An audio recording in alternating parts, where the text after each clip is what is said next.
this is setting up what are known as recurring buys.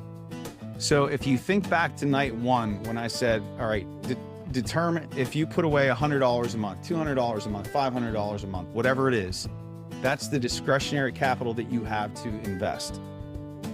Monthly, you should set up recurring buys in a broker to begin putting money away. And it should be an amount that you're comfortable with setting and forgetting and just letting it do its thing. All right. And this is for long-term investing, and it's scheduled, right? So a certain period of time every month, you could set the date. You might say, all right, the 20th of every month, I have this set up to purchase or to take this $500 and split it within these 3 stocks. And you can set that up in your broker. Okay. And it reduces emotion. It's automated, and it's consistent capital deployment that you don't even have to think about. It's done on your own. Now, if you want to take it a step further, and this is where your knowledge of charts comes into play, you could say, all right, I have my money ready. Let's say that it's $200. I have my $200 ready. I have my 3 stocks that I watch. But now that you know moving averages, what you can do is say, all right, well, right now we're extended at all-time highs. I'm not buying here because it's too expensive. And you wait, and you have that 30-day window of the month, 31 days. And you say, I'm going to wait for it at least to come down to the 50. You sit on that $200, it comes down to the 50. You do your buy manually instead of setting it up recurring. But the key is consistently every month, you take that same amount of capital, you put it in those 3 stocks. Or one of you emailed me asking about ETFs, and exchange traded fund. You can put that money, you could put it in the SPY, the S&P 500. You could put it in the Dow Jones. You could put it in the QQQ, which is the NASDAQ, the technology index. But you're doing it every month. And that's the consistent behavior that you're building in, that you do all the time. And again, you're using quality stocks only, and then the time is going to do the heavy lifting of compounding over time. And this is not stressful, right? Just think about it. How many subscriptions do we have? If you add up, if you have streaming service, if you have internet, or I don't know what you have subscriptions, and I'm not judging what you have subscriptions to, but think about all the subscriptions, the different things that you have, right? Total them all up, and how much does it add up to? And what if you just canceled some of them? What could that number be that you now have to put away to actually grow something meaningful for yourself financially, or for your kids, or for your grandkids? Really think about that. But this is the first step of the process, setting up those recurring buys. And then what we talked about there on the first night, that $100 over 3 years is going to become that much more, over 5 years, that much more, over 10 years, that much more, 15, 20 years. It's that compounding, that time, but you just have to set it and forget it. Okay. So that's the first step when it comes to investing. It's very straightforward. It's very straightforward, and it's easy. Now, here's the second strategy, and this is where your moving averages come into play. And this is where you're buying the deep pullbacks. All right. So this is best for deploying your saved capital, and you're executing when there is fear in the markets. And this is for those companies that you have long-term conviction in. All right. And so the rules for this, so these are the elite companies, the ones that you believe in, that you're committed to. You want to own Apple. You want to own the SPY. You want to own NVDA. These are companies that you know are going to be around, and you're willing to stick with them long-term. What we're going to do is wait, but be prepared for those moments when those companies come below the 200-day simple moving average. And just like I showed you, when those higher lows start coming in, guess what? We are going to deploy the capital that we've been putting aside. Okay. But we want to make sure that we're not buying as the price is accelerating lower. So as it's dumping and dropping, we're not just catching a falling knife. We're waiting for it to come down below that 200 to settle. And we want to see those higher lows come in. Right. And so those deep pullbacks, we're not buying because it's cheap. We're buying because the fear is spiking and it's hitting a peak when the quality remains. So just go back to the tariff sell-off that we had here this past April, or go back to the bear market of 2022, or go back to the Great Recession of 2008, or go back to the dot-com bubble of 2000. It's the same story every time. And it's a story of time. In the moment, it feels awful. It feels terrible.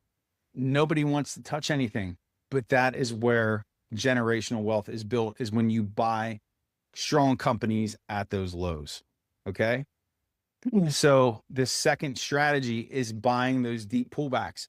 So you have your recurring buys that are happening every month on those companies that you selected or ETFs. And then that's the second step, is having dry powder, right? They call it cash on the sidelines, ready and being available to deploy when you get these deep pullbacks. That's step two. So when we talk about dry powder, back in the day in war, they needed dry powder to load their firearms to fire in war, right? Dry powder in this case refers to you having cash on the sidelines ready to put to work. Okay. So in addition to the money that you're putting into the market with your recurring buys, you want to have capital that you're putting aside somewhere, cash that's safe, liquid, it's earning something, some type of interest. I can tell you that brokerage accounts like Interactive Brokers, if you have over $10,000 cash in them, you'll get paid interest monthly on that, and that amount goes up for more cash that you have in there. But you have it there and it's liquid, it's ready to deploy right away.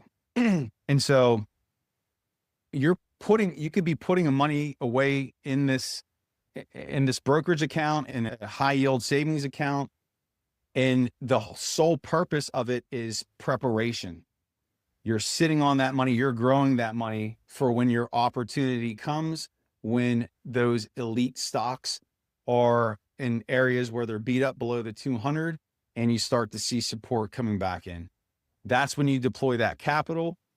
And then what happens is you have your recurring buys, you have the purchases that you've made at these lows, and that's going to accelerate the growth of your portfolio. Because think about it. We just looked at Amazon, which was $177 that went up from the 2022 bear market to today. And then we looked at Broadcom from the tariff lows to its all-time highs. It was like $200+ Think about that, right? Even a small number of shares is going to produce a huge return. Or imagine this. Imagine if you would have bought NVDA when it was $103 in October of 2022, and it went up $2,000, right?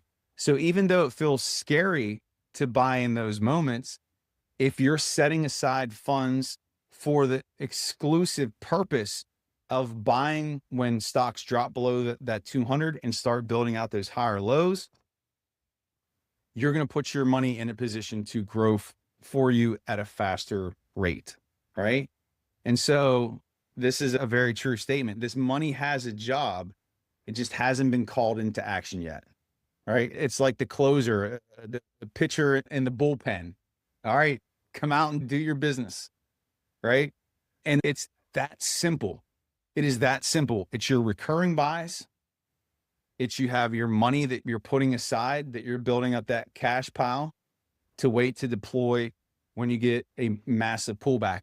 Or you could even do this. Let's say that we're in a super strong bullish trend and you don't think that we're going to get below the 200, or your chart study doesn't say that for a company that you own. And so maybe the cash pile that you build, it gets so significant that you say, all right, hey, we're down at the 100. I'm going to deploy half of that and I'll save the rest for if we come back down below the 200. So you could start making those types of decisions too, right? It's all part of the learning process and growing and just becoming more comfortable with the decisions that you're making. So how this works together with recurring buys, the synergy, not really talked about this So your recurring buys are small, consistent investments every month. It's deployed regardless of what's happening, right? These purchases are happening monthly. It builds your long-term exposure over time. And essentially what you're doing is dollar cost averaging. So if you're buying, let's say you're buying at $100, maybe the next set of shares you buy the next month are at $90. They call that DCAing, where you're basically, as you're buying lower, you're bringing down the average price at which you own the company. And then your stream two, that's your strategic cash, where it's larger chunks that you're saving intentionally to utilize during deep pullbacks when fear is high, and you're using it on only elite companies. And so recurring buys build the positions, but your deep pullbacks are what is going to accelerate it. Okay. How does this fit into the investing framework that we talked about? So I'm just going to briefly go over this to tie this back into the whole capital trend and all that. So capital, right? We're putting our money only in the best stocks. Our capital, your hard-earned money that you've worked for, that I want you to protect. I want you to be conservative with. I don't want you to be risky with, right? Your capital deserves quality, right? And it should be the best stocks. And it should be fewer names that you have high conviction in. You know, the big institutions are involved with those companies, and you're determining in advance what your monthly number is that you're going to begin putting aside and actually investing it. All right. Because that's the other part. You can sit and write on a piece of paper. All right, starting this month in January after this class, I'm going to start putting $100 away every month, recurring buy. I'm going to start building my dry powder up, and I'm going to start my process. You can write it down all you want, but if you don't execute those buys, you're not taking action. You got to take action.